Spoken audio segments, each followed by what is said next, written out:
Hey everybody, how you doing? Easy listening.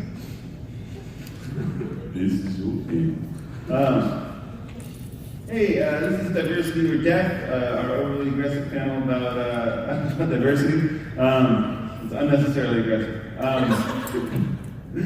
My name is Jeremy Whitley. I'm a comic book writer. I write The Unstoppable Wasp, and Princeless, and Raven the Fire Princess, and Rainbow Bright, and My Little Pony. I write a lot of stuff. I'm going to be running the panel, mostly letting you guys do most of the work. Sorry, that's a joke there. I'll leave it. Sorry, I'm going to let everybody introduce themselves and then your name, what you do, and the diversity trope you get most in comics. Oh boy. So I'm Sam Stone. I'm a columnist for Image Comics and CBR. I also translated the Eisner-nominated Beowulf. Not Eisner-nominated this year. Last year we didn't win, but it was Eisner-nominated. And Ice Cream Man. So if you've been digging that Image Comics series, there was an issue that was all in Spanish, and that was me.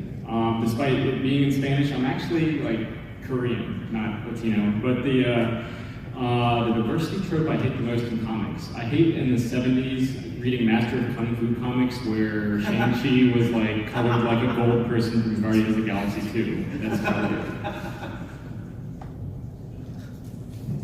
I'm Sabine Mathauda. I'm a professor of engineering, and as a STEM, for someone in STEM, we need diversity probably more than comics. The worst for me just relates to me in comics, and that is the continued depiction of Southeast Asians as mystical or in specific ways. That goes for Middle Easterns too, but even more so that the people that are in my community don't want to speak up about it. Hi, I'm Patrick Michael Strange. I have a lot of hats, but what still has me in the pop culture world is I do a lot of stuff with the Nerds of Color and Quirktastic, and as well as my own show, New Release Wednesday, and I run a cosplay charity called CosLove. Awesome.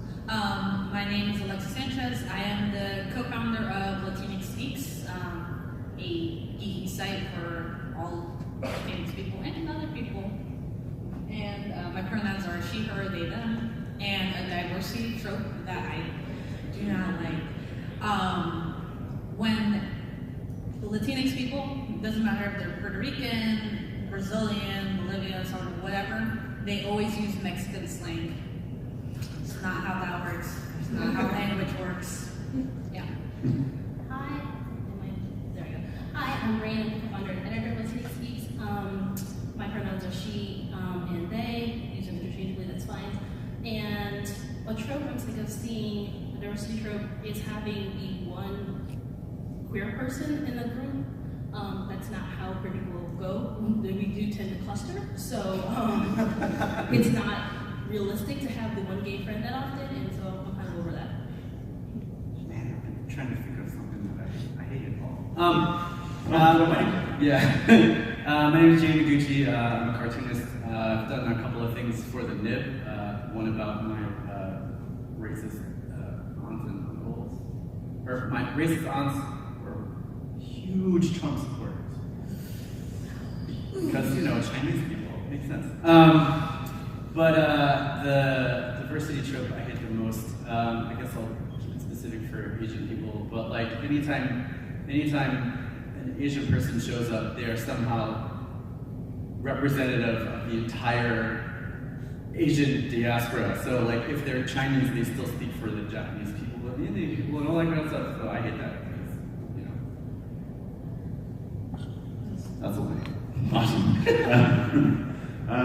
All right, I'm going to try and keep this pretty informal for the most part. I just want to talk about what you guys want to talk about, and try and have some fun. So we did this same kind of panel last year. So I guess what's happened in the last year that you guys think is like a good move in comics and I guess pop culture more widely that like is actually doing diversity stuff right. Crazy Rich Asians. Like I actually saw that movie like opening weekend. Like I don't know, it was just so. And the main character, the male lead, played by Henry Golding, he's half Singaporean, half white, and they don't make like a big deal of it. And I thought that was like that. Whenever you see like a mixed race character, they're always in any other like depiction of media, they're always defined by their mixed heritage, and they just like it helps that the character's like super rich. Like crazy rich, but like, but no, I thought that was like, and now we're getting the Shang-Chi movie. It's been, I love stuff like that. I like the fact that in comics and sci-fi that Asian males are actually being portrayed as being sexy and interesting and appealing. Because it's been a long time coming. Maybe not me specifically, but to label whole groups in this way has been terrible, and those things are starting to change. I can talk about two shows that I'm anxious to see that I've been hearing look like it's where we need to go. Rami, the comedian Rami Malco is his name, and as well as the new Star Trek Beyond is that I'm hearing that is like really becoming more representative of what we're looking for. You know, there was like 3 people in front of me. I still haven't thought of anything Isn't it hard? specific to Latinx people, because like the one that we got canceled, and I think another one that we got canceled. Oh no! And the other one that we're gonna get is full of gangsters, and so what? Oh, Flash. One in the show. Get one. Everyone gets one. So, Get one first. So I'm gonna say Crazy Rich Asians too, because like that cat, like there's so many different types of people, and it's so good. That was last year. No, yeah, that's we already said this before, but I can't count that. But yeah, like that's the kind of thing like would be so good to see for every other person, because we don't get that. So yeah, and plus I watch it like once a month. It's such a good movie. I find it highly ironic that we're referring to that as an example of comic book fiction. Like that world actually exists. That's a real world existence. Yeah, but no one's that rich to accept them. So wait, I make sure I pick a comic book. Oh No. yeah. No. Generally. Oh, just general media? Okay, so, yeah, I was over here thinking, like, remembering, like, oh my gosh, what year? Oh, Pose. Yeah, duh, Pose. Okay, yeah, Pose. Pose came out, which represents a lot of Afro-Latinx people, Latinx people, African-American, black people, and trans people, and yeah, the queer community. It's probably the one, if the most diverse one on TV right now. So, yeah, that was Pose. Thank you. That's awesome. There's a show coming out about San Francisco Chinatown. What is Warriors, right? Warriors, yeah. Yes. It was originally conceived by Bruce Lee. It was never produced, and you can tell Asian Americans are running the show because none of the Asian characters speak in pidgin English or like fake accents or any of that bullshit. They're just, oh shit, are there kids here? Okay, fuck it. No one's speaking pidgin English. They're just out there kicking the shit out of each other, and there's a lot of racial tension and stuff. So I think that's going to be interesting to watch. If it sucks, I'll still watch it. You know. His daughter was a big part of that. Oh, cool. I mean, Asian culture survived out of canon. I think we can survive. Yeah, I was telling Alexis when I was first talking about this panel, I was like, we're just going to make it one day at a time now. Oh yeah. Because one day at a time, it's, I don't know, canceled for the moment, but we'll see. We'll see if somebody else picks it up. But like, it does such a good job of like, it's a Cuban American family, but like, that's not the entire thing. Like, all the characters have their own stuff going on, and they have, the mom is even PTSD and all sorts of other like mental stuff, and the daughter. They have a trans character and like a disabled character, and like they didn't make big deal out of it. Yeah, and like non-binary character. And they make like literally just as much of a deal about it as you would in real life. Like, because there's the grandma who, occasionally is just like, just rolls her eyes at it. And it's like, oh yeah, because she would. Like, but they don't feel it's necessary to have a lot of like, it's not a ton of very special episodes in that show, despite the fact that like they deal pretty extensively with like very special episode kind of stuff. What now? They don't feel like Netflix. Netflix said, Why did they claim to cancel it? because they're done. Well, they don't 100% reunion. Who cares? They don't- Keep it on Netflix. We They- watch so much dumb shit on They there. don't get. They don't release their numbers. But they said that they didn't have enough people, like I guess, watching it, which doesn't seem accurate to the Twitters and the instant, like online that I've seen. So Yeah, nonsense. exactly. And they're holding on to the show and now Because of the pick it up. stupid clause in their contract that says they can't go to another streaming site. They have a Fire Festival fuck documentary on that fucking. They should just put it on. Just leave it on. You tell the person. We've been yelling for a while. Yeah. I'm mad. I have feelings. Yeah. I'd like to hear your real opinions. I guess we were going for aggressively diverse, though, weren't we? Yeah. That's why Jimmy's here. The panel description was in all caps. So if this isn't diverse enough, we're all gonna die. Okay, so let's get to the death part of this.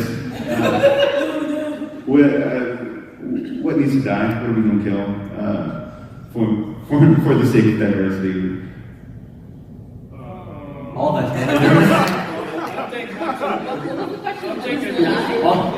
I'll take a scientific shot at that. So there's a statement in science that says scientific progress occurs one funeral at a time. So it's not necessarily as hard as we push to make change, it's when the opposition dies out. So what needs to die? The fucking racists, the people that control the systems. As they die and we start growing, yeah, things will change.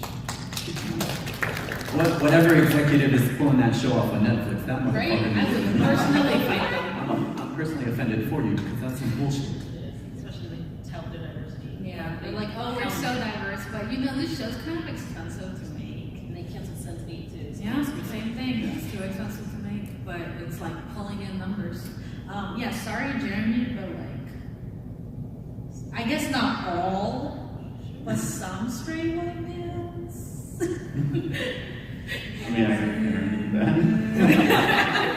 Well, at least people like holding the rings, like the editors, the publishers, the people, the money men, the Yeah. people who are I think this doesn't sell. Yeah, because there are plenty of diverse writers and artists in Marvel's lineup and DC's lineup, but the companies are still run by the old guard, and they're only going to go so far because their experience is different from ours. So like what they think is diverse and inclusive, you know, it might not be just because they don't have that experience, and they also don't have the self-awareness to step aside. So They will die. They will die.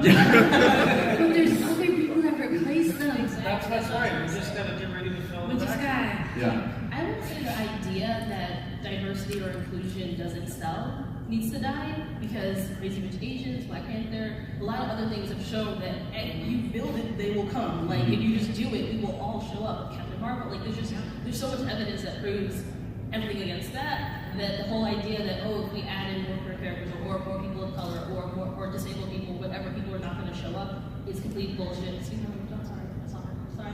There's a trial square. It's nonsense and that it's crap. And so that whole idea that diversity or inclusion doesn't make money is nonsense. And so stop lying to yourselves. And I feel like the thing that needs to die for that to die is the concept that there aren't like creative people of color out there, that like there isn't a talent pool for people to pull from. Because I mean, speaking as the white guy on the panel, I put this panel together. I put out a thing on Twitter. It's like, hey guys, like who wants to be on this panel? Because we had this panel last year, and some people that were here last year like aren't here this year. And I was like, hey, who else wants to do this? And I got a bunch of responses. And like the idea that like I can just do that on Twitter basically overnight, and that like people who have millions of dollars of resources to like find creative talent to write and direct and star in their stuff can't find people of color to do it is ridiculous. Yeah. I mean, because I specifically like with Princeless, we're working on making a movie, and when we started doing contract stuff with Sony, I was like, all right, like here's the deal. I'm not gonna write it, but I don't want another white dude writing the movie of this thing. Like, I don't want to have to explain to another white guy, like, why they're bad at this. You know, it's like I want a black woman writing this movie, so like you need to find This is something. why you're so great. You open the door for other people. It's a real kind of white Jamie's great. It's in really small letters. Yeah, it's like a master. Yeah, this is why we don't have to kill Jeremy. But you know, I think it's important to say stuff like that. And I think for I know people have mixed feelings about Trevor Noah, but like he talked about when he got the job at the Daily Show that like all the talent agents and stuff were like, hey, you know, we can't find people of color to like staff this show. And he's like, I just went to like the comedy club and talked to people I know there, and we're like, hey, like, why aren't you applying to be on this thing? And he's like, oh, nobody's approached us about this. Like, we don't know about it. We don't know this is going on. And it's like, oh, well, they're not really looking. Like, they're looking, but like, they're looking at a list of, you know, these 30 people or whatever that they know already. And, you know, They don't know how to use Twitter. Yeah. I mean, if our president can use Twitter. Just like this, sorry, bring that down. Yeah, it's like moratorium on that. 45. Down the fucking street. Kidney Florida. Yeah. You know, Orange Joffrey. I think stories, any kind of stories, need to come from a personal place, and that's when you get people drawing from their own diverse experiences. And you look at every single Ryan Coogler movie, Fruitvale Station, Creed. That dude always draws from his own life. That's why it always takes place in like Oakland, right? But when he makes Black Panther, that feels like a personal movie too. When he's talking about the power of like growing up with fairy tales and like the dreams of, you know, his father. Like Michael B. Jordan's character is one of the most raw personal characters. Really, any Michael B. Jordan character in a Ryan Coogler movie is like the most raw personal character like that he ever draws from. And you kind of see it with, you know, I keep harping on Crazy Rich Asians. There's got to be other Fresh Off the Boat. You know, that comes from an autobiography. They all come from very real world places. And I think audiences see that authenticity, and that's why things like Black Panther and Crazy Rich Asians and all that continues to thrive. Yeah, I think personally, like the thing that's helped me a lot, like writing diverse characters and talking about subjects like this, is doing research and talking to people. And I don't know if y'all are familiar with this fact, but white people love documentaries. But like people love Kim Burns. But like the idea that like you can just you have to do, you know, months and months of research to write about World War II, which we all kind of know a lot of stuff about World War II already, but that people just think that they can color a character a different color in their story and that it's going to be okay and the same is wild to me. It's like that you don't take like the personal experience of other people into account, but you're going to make sure that like the jackets have the right number of buttons and then. No, you're dead on. I mean, part of the reason I'm involved in these kind of cons because I do scientific consulting when writers and artists say, how do we depict this in a way that the public connects to, and where their bullshit radar doesn't go off, even though it's a fantastical comic or whatever it may be. But for some reason, there's no equivalent when it comes to depiction of people. And I think it's because everyone thinks they know. Oh, I know. I have a black friend. I have a gay friend, so I can write about that. Instead of like connecting with the real experiences and talking to the people that understand the communities. And so I wish there was something like what I do for inclusion and diversity and gender where writers would have the prescience to go and say, let me go talk to someone and talk about their experiences because it's not mine that I'm including. Yeah, and like, I mean, Jeremy does a great job actually asking real people that have these experiences to help them and look over stuff. And I mean, it's sensitivity readers to see, you know, what, if you're doing this right. But the problem is that a lot of people either don't know or know and don't care because they're like, I know how to do this. It's a person. That's what matters. We're all human. I'm like, yeah, but even a human human people have different experiences. I mean, yes, we're all human, but like my life is very different from her life and their life. So that's one of the things I think that publications like Marvel, DC, they should be big too. We need to lead the way and say that if you're going to be writing a person of color or someone with different experiences outside of your own, that you need to have a sensitivity reader. Someone to say, to be a resource, because I mean, every other field has people that are resources that you can count on to give you this information, except in like creative projects. And because it is creative, so you control the story, but if you're trying to tell a story that people connect to, you need to have these resources. I'm going to go back and say, like the thing you said earlier at the beginning, that what needs to die and what is the thing that gets on my nerves the most. Basically have a writer write basically a white person and then like dip them in chocolate, that is annoying. Like they are not now a black character because you just took brown pencil out and colored them in brown. Like that is not how that works. Like we speak differently, our hair is different, our food, like everything about people of color, like and that goes for like Asian, Latino people, like you just can't color us in a different color and then be like, oh now they're this or now they're that. Like you need to get nuances and things that only we would know because we live them. Yeah. So sensitivity readers, more than one, preferably, because you know that one friend that thinks like you is not gonna work.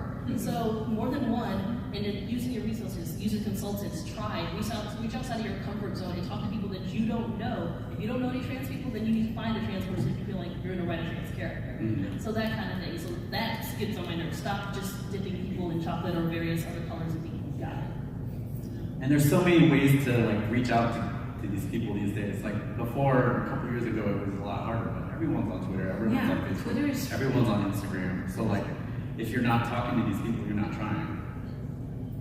It's wild. There's two parts to that, and some writers only do the first part, which is asking, and then the second part, which is listening. Yeah, like they just put it out there, and they're like, yeah, I'm gonna do this, and I'd love to hear what you guys think. And that's really what they mean, is they would love to hear it. That's all they're going to do with it, is hear it. And like translating that into actual work is a different thing. Like I think, and I've had some experience with this recently, is I think more people need to, especially people who are doing work for hire stuff, who like have names, who have opportunities, need to think about co-writing stuff. We need to think about like mentoring people, and having people work with them. Because like I've had some experience. I've gotten to work with other comic book writers who are ahead of me. I get to co-write a couple things with Mark Waid, which is cool because I get to see how like somebody who's been doing this as long as I've been alive is doing it. And like that's neat. But like I feel like to a lot of white creators' credit, they try to do things to diversify things when they're in positions of power, and they try to bring in characters who don't look like them, because largely for good reasons, somebody that they care about or something like that. But then they have this opportunity when they're in these high positions to be like, hey, I could bring on a writer of color to do this with me, and like not only does the book end up being better, but like you're giving somebody an opportunity to have this thing that they can put on their resume. Because like I know for me, like being able to put I wrote 2 issues of Avengers on a resume is like, that's the Avengers. They make millions of dollars on every weekend. Like especially this weekend. Yeah. So like giving other people an opportunity, it's so easy to do when you're in that position, and so many people don't because they get kind of caught up in their own thing. I mean, in my case right now, I'm writing a creator-owned thing that has a character who's non-binary in it, and like I feel like I have a pretty good handle on it, but like I know that there's stuff I don't know to look out for. Like I know that I don't know things, and like I brought my friend Ben, who's non-binary, to like write with me, and I think it's definitely going to make the book better. But I think it's going to be a cool credit for them as well. How good was that sequence in like Into the Spider-Verse when you just see Miles Morales at home in Brooklyn, and you get like a portrait of the Latinx experience and the African American experience without it being a big deal. You know, I love that. I love that intro so much. Even listening to Post Malone, I thought that was okay. I love the fact that there was no subtitles. You know, Yeah. that was amazing to me. That all right, you know, this is them communicating. Why should there need to be subtitles? Yeah, that home life, by the way, is so real. Like, your parents are just speaking to you in Spanish, you're speaking back in English, you might answer sometimes in Spanish. It was so wonderful to actually see that properly on screen. Like, yeah, that movie was perfect. Yeah, I've I seen know. it too many times. That sequence of going from the house to like his neighborhood and like seeing his people, and then going on to the school where it's like he is completely out of place. Like, it tells you so much in the span of like 5 minutes. And you're like, oh, that's a whole like year of comic backstory that doesn't need to be there. Like, just because of the way they do it in the movie, you're like, oh, okay. I understand. He is from this neighborhood. These are his friends. These are the people he hangs out with and he likes. But he's gotten into this school where he doesn't feel comfortable. He doesn't feel like he's part of this. It's a whole different atmosphere. Cool. 5 minutes. Done. And it's amazing they got it right after so many years of fucking. I know Brian Bendis had his hands in a lot of them. And he's adopted kids of color. It's very, very important. And he engaged with the community. Did I say something? Yeah, so I guess I will say, because I would personally fight Brian Bendis if I saw him in person. Because, okay, fine, I wouldn't fight him, but it was very strong words that I think no one has. Because he had Miles Morales, he created him, he had him for a very long time, and he did not let him go. And so when they started the new series, when he was in the proper 616 universe, he did a lot of things wrong. One of them being that when Miles' suit rips, you see that he's black. He's Afro-Latinx, but what you see is his color. And so an Asian, blogger in that world is like, oh my gosh, we have a black Spider-Man. And he's like, but I don't want to be the black Spider-Man. Oh, but and I'm also Hispanic. First of all, he's Puerto Rican, he would never say Hispanic. He'd say, I'm Puerto Rican. So it's like, come on. If you know Puerto Rican, you know that's what they're about. They are Puerto Rican. And second of all, as a person of color, when you hear that from another person of color, it's not but I don't want to be the black. It's like, yes, I'm this person for someone else. Like, I'm a source of representation. It's a source of pride. It wouldn't be a negative thing. So just the whole way that was written was just was very tone deaf. And I've heard, like you said, a lot of people defend him because he has kids of color. You don't get that. But yeah, that's not a defense. You still have to learn. And he held on so tightly to Miles Morales for a long time that his Latinx identity was very much lost. I mean, so much of it, and his grandmother, if you see her, I don't know anyone's grandma who looks like that or talks like that. It was such a odd situation, and the way he talks with his parents or his mother and his grandmother, it wasn't. And I mean, I'm not Puerto Rican, I'm not from New York, but I have friends that are, and we have all kind of talked about this issue many times on other panels, that it just did not feel like Miles Morales and what he should be and where his journey should go. So I'm not gonna argue that with you. Okay, no worries. It's a completely legitimate viewpoint, but I want to bring up something for us to consider. So when I do the science consultation, sometimes the writer will put it in, and it won't be exact, and then all of a sudden people from the science community will start attacking them, saying the physics isn't right, even though it's the Hulk or whatever. This isn't correct. Or I know this has happened in some cases with you, where people have said you used the wrong terminology, or you didn't depict the thing in the exact way it should be in whatever that world is. And to me, at times, as a science communicator, I want to portray the right thing, but it also has to be somewhat accessible. But it feels personal when people come at me over my attempts to try to do that. And so I use the wrong terms all the time. I'm trying to get better. as a person about being able to say things in the right way and do them in the right way, both scientifically and with gender and diversity. Because it's not the world I grew up in, and I have to put an effort into doing it. But when, so sometimes when I see these kind of pushback on things, it strikes me in the wrong way, because sometimes the heart behind it may have a different intention. Maybe, I don't know Brian, I don't know, maybe his intention was a little bit different, even if it didn't get portrayed in the exact way that it should have, or some aspects of it were not exactly. And that's fair, but like you said, you're trying, and so you're making an actual effort to make sure you may stumble, that happens. I feel like everybody has room to make mistakes. I mean, I mess up on stuff all the time. Just because I'm a queer person of color doesn't mean that I don't say things that are just completely inappropriate and off the wall sometimes. And then people check me on it and I'm like, oh, that was messed up, I was wrong. So it's fair, like, we should give people room to grow. It's just that sometimes the people get their hackles up, and they're just like, I was trying to do the right thing, and if you tell them that maybe it rained false, or it landed flat, or maybe you messed up, people want to defend that thing that they did wrong so hard because their intention was okay, that it starts to become a problem. Because if you had just admitted, hey, yeah, I did make a mistake, or hey, this did rain false, I'm sorry guys, I'll try to do better next time, that would have been okay. But then people just back against the wall, ready to fight for what they did wrong, that's when it becomes more of a battle, and more of a problem. So I think it's as long as we're all willing to grow and realize that, hey, people can make mistakes and grow from it, it's okay. It's just, I mean, that's something I feel like I've learned as a writer is you don't have to defend yourself against everything. You can say, oh man, you're right. It's not perfect. If I had it to do over again, I'd do it differently. I was trying to do this thing, and I don't think it came across quite right.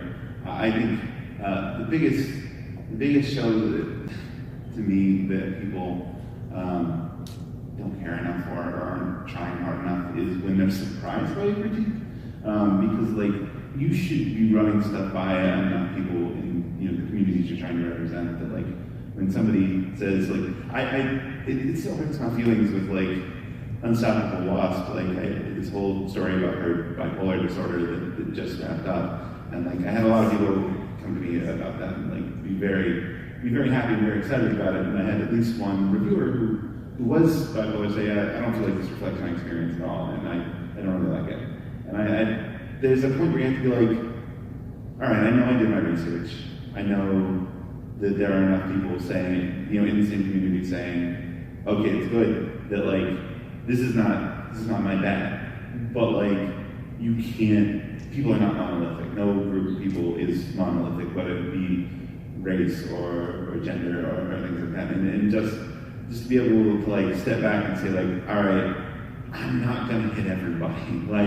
Not everybody is going to feel represented by this or like this. And the only real cure for that is to have more of it in comics or any whatever social media. It's important to be able to be no, this is not a personal attack on me. This is people expressing that they don't feel that this is them, and that's cool. That's fine. It's okay. Yeah.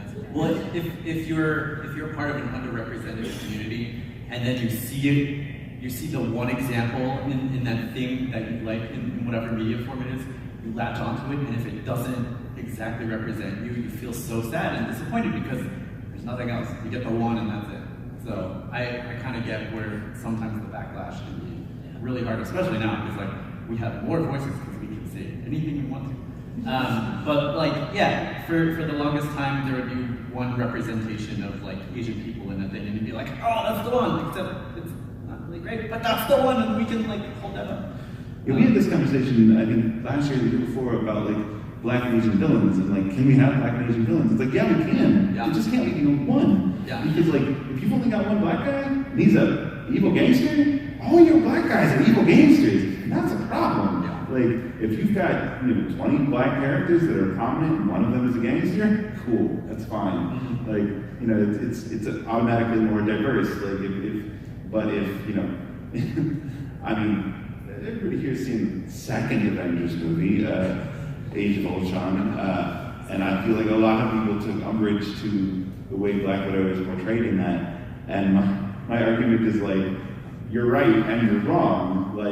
she can have those feelings, she can feel like she's a monster, but it immediately becomes a problem because there's not another woman in that group. So Yeah. like all of your female Avengers are defining themselves by like their ability to procreate, and that's not good. Great Hey job. guys, I just have something to say, and I feel that I need to say it, and it's to what you're saying right now. It's, for example, okay, they barely give any Latino, Puerto Rican, I'm Puerto Rican, so I love Spider-Man Perfect, and they give me one, and it may not represent my experience, and you know, the industry says, it doesn't represent you, but at least it represents somebody. And in a sense, it kind of feels you don't give me nothing, and when you give me a little bit, I should be grateful because you're at least giving me something. Yeah. So I completely disagree with take what we give you because it represents somebody somewhere. Maybe not you, maybe in one of those 24 Latino countries or whatever. You know what I'm saying? To that point, growing up, I thought like Mr. Sulu was the only Asian person that survived in the 23rd century. It's true. It's true. They all died. You get through. I mean, I didn't exist. Yeah. Yeah. They all didn't exist in Starfleet. We all died. A whole like continent gone. Yeah. Even in Next Gen. There was a Dr. Dr. Crusher's assistant was Japanese, and I was like, oh, so there's like they make it to the 24th. Cool. Yeah. Yeah. Well, at least, the worst part of Star Trek to me is that twice they took a guy that was made to be Punjab Singh. His name is Noonien Singh. Khan Noonien Singh. Yep. The first time it's Ricardo Montalban. The second time it's a white dude. Yeah. It's the whitest dude. Why he always confused me? I was He's the same. like, wait, he's not, but he's Latin, but he's not. I don't know what that meant. I thought he was Latinx for the longest time until I read, like, actually figured it out. I was like, oh. The only Indians in the future are a Hispanic and a white dude. More now, but just like the angry black people in space. Yes. Yeah. Yeah. Because like in most of the cast, like the time we saw a black person, they were, you know, so as a kid I saw that, you know, I grew up angry beforehand, you know.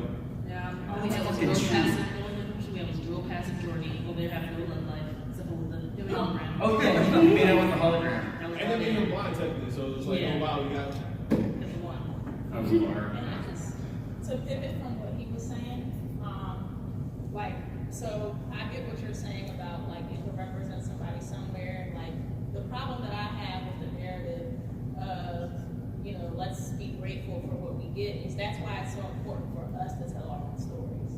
You know, so that we make sure that those characters are done in a way where if it does represent somebody, even if it's not you, we know that that's to be accurate. Like you feel like you have that Miles Morales experience because you know what Puerto Rican culture is, you know what it looks like and how it manifests in New York. And even with Black Panther, the beauty of that is that it wasn't, you know, historically, like it's not a black comic per se, but he, like Stan Lee, was very meticulous in like who's going to direct this film, who's going to be the costume designer, who we're going to like act in it, you know. So I think little steps like that, it's like you have to empower people to tell their own stories and not just be like, oh, here you go, here's your one, you know, we're going to give you Falcon and he's going to throw in some cool lines in the movie, and then that's the extent of his character development. So Yeah, I hit this sort of like point in between, which is like, I don't think white creators should say, oh, well, you just tell your own stories, and we'll, I guess, take this 80% of things that we own in media and use that for telling white people's stories. It's not, I mean, that's not cool, obviously.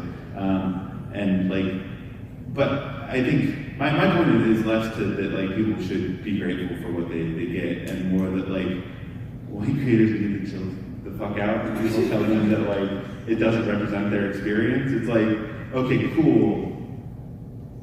That's all right. It's okay that it doesn't represent everybody's experience, because like I think my big example on this is Ms. Marvel, right? Like the best thing about Ms. Marvel is that it's specific. Like that she has specific elements to her character. Her family is a very specific way. Like it's not a generic attempt to encapsulate all people of a certain race. Because I think the more specific you get, the more it actually feels like representation. Whereas you're like, Spawn. Spawn is a black guy, but he's just like he's barbecuing us, man. This is the dipped in chocolate thing where they're like he's colorblind. He doesn't even have So that's not. If your representation of a person of color is so vague that it represents everybody of an entire race accurately, then it's not a very good character. Yeah. There's a saying that we have in the atheist and skeptic communities, like other word that's traveled also as well, that intent isn't magic. And it's something that we use to say that you might intend something not to, you might not intend it in a bad way, but your intent is still, your intent is not, the actions that you take can still be harmful. And you still have responsibility for these actions that you intend. And I think that we always have to keep in mind that I didn't intend it that way, but I still made a harmful action. I still made a hurtful comment to somebody, and I'm taking responsibility for that action. And I still take responsibility for the harmful, looking hurt that I caused to someone else. And so we try to use that intent is not magic as a way of remembering that, even if you say something with intending good intentions or with intending not to cause harm, if you just cause harm in some way, you have to take responsibility for that and seek to address that. Absolutely. Very well read. All right, got it. And in addition to the fact that when you get thrown that one bone, if it doesn't fit you right, it feels really, really bad. And so getting thrown that one non-binary character that I can't relate to, I acknowledge that they exist and they are a person being represented somewhere, but instead of just throwing me a bone, throw me the entire riprap.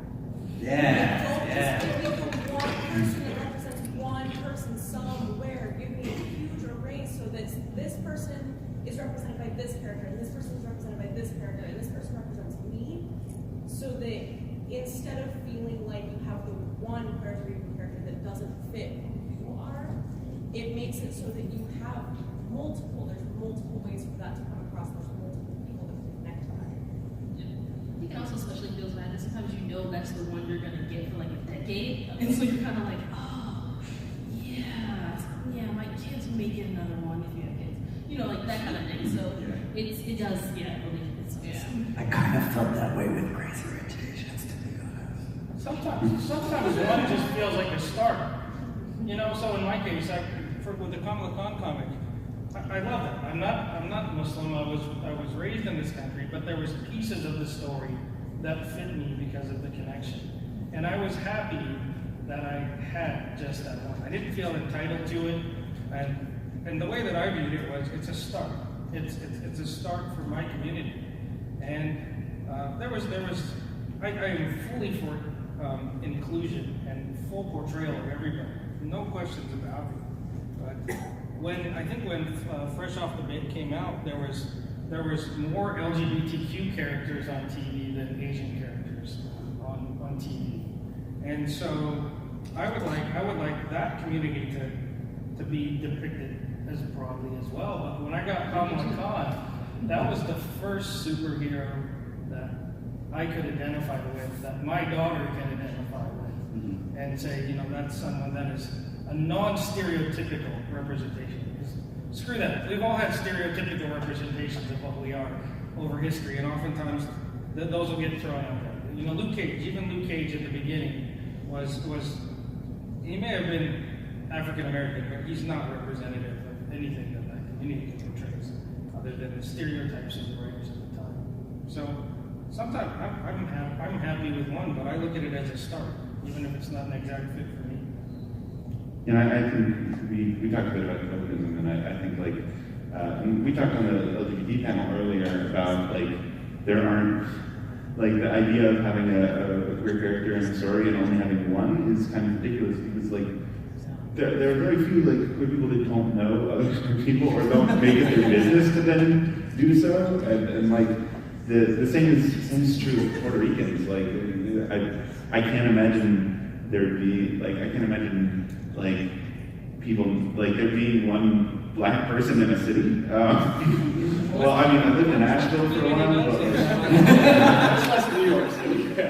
yeah, I lived in Asheville for a while. I lived with my wife, who at the time I think was the one black person in Asheville. But like, there's still like communities. People have communities of other people they know that have different experiences and have slightly different stories. So like, at the point that you are casting something and you're like, and the one black character and the one Asian character, then you've already lost. Like you've already done it wrong.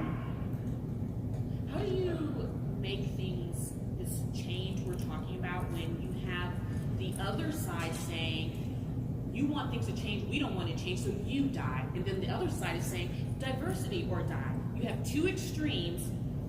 How does this end? How do you make this happen? How do you open minds and hearts? How do you get support? How do you advocate? And particularly, we can look at the current climate here in the U.S. of A. Yeah, Trump became president because people feel a certain way. So, I mean, if you want diversity and inclusion, you know, if you are too extreme with your viewpoints and how you get it, and criticize everybody who's even trying, then you're going to push more people away. So we need to try to create a win-win situation so that the people who are in the middle, the people who want diversity, can get it, and then we can push the old guard away. Unfortunately, in an industry like ours, and just in the entertainment industry in general, it's money. Unfortunately, it's up to us to prove that our stories will make money, and a lot of money. Because we can't make average numbers like other white movies. No, we have to be above and beyond in the amount of money that we make. So unfortunately, that's where it is right now. But there are people of color that are opening doors for others and getting us behind the scenes and moving our way up. And it's gonna take time, but we're in that turning point, I think, right now. With all, like, I mean, Ava DuVernay and In the Way are doing amazing things of not only creating projects, but having other people of color just be like that whole, and like workers, employees, what am I trying to say? Behind the scenes people, like, they're all people of color. And that's what production staff, thank you. Words. But yeah, we need more of that, and unfortunately that's something that we either have to fight really hard for, or we have to have someone else open the door for us. And then we have to prove that we were so good for the job that you couldn't have had anyone else. I think cooperation and just like, I know what you're saying, like the two extremes to be battling against each other, but I would say like trying to work with them, like you said, like bringing people on. Like Jeremy earlier, I don't remember, was this family the other one?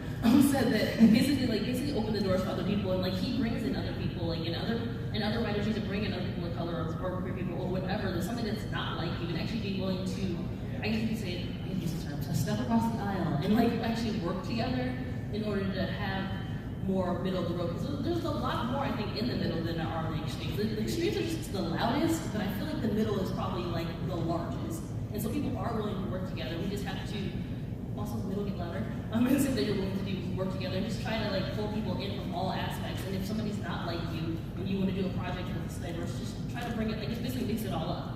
Try to work with each other. And don't be on both sides, don't be so ready to, like I said earlier, be so defensive. And even if you are open your feelings for a little bit, you know, take a moment, breathe, and then come back and maybe try to like consider what the other person said on the other side. Basically, try not to be as defensive both sides. All right, there are a ton more things we can say about this. I do want to thank everybody on the panel and everybody in the audience, because we got to give it up to the next.